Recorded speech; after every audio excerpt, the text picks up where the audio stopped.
కామారెడ్డి జిల్లాలోనే ప్రప్రథమంగా జుక్కల్ నియోజకవర్గంలోని మద్నూర్లో ఎంతో ప్రతిష్టాత్మకంగా నిర్మించబోతున్నటువంటి ఇంటిగ్రేటెడ్ రెసిడెన్షియల్ స్కూల్ శంకుస్థాపన కార్యక్రమానికి మన ఇన్ఛార్జ్ మినిస్టర్ జూపల్లి కృష్ణారావు గారు 7వ తేదీ అంటే శనివారం 7వ తేదీ మన నియోజకవర్గానికి రాబోతున్నారు.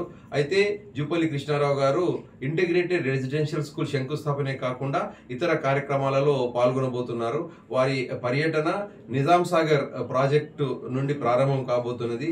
నిజాం సాగర్ ప్రాజెక్ట్ మీకు అందరికీ తెలిసిన విధంగా ఇకో టూరిజం హబ్గా తయారు చేయబోతున్నాం. సో అక్కడికి మంత్రివర్యులు పర్యాటక శాఖ కూడా జూపల్లి కృష్ణారావు గారు చూస్తున్నారు కాబట్టి అక్కడికి రావడం జరుగుతుంది.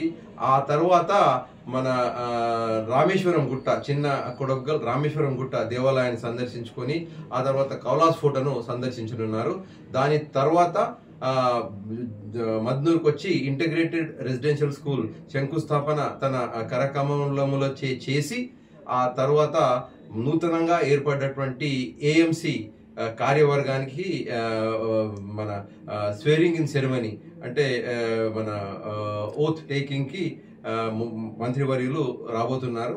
సో మధ్యాహ్నం వరకు మన నియోజకవర్గంలో పర్యటన చేసుకొని ఆ తర్వాత హైదరాబాద్ కు తిరిగి వెళ్ళబోతున్నారు. మరిన్ని వీడియోస్ కోసం ఛానల్ ని సబ్స్క్రైబ్ చేయండి. లేటెస్ట్ అప్డేట్స్ కోసం వాట్సాప్ ఛానల్ ని ఫాలో అవ్వండి. ఆ లింక్ డిస్క్రిప్షన్ లో ఉంది.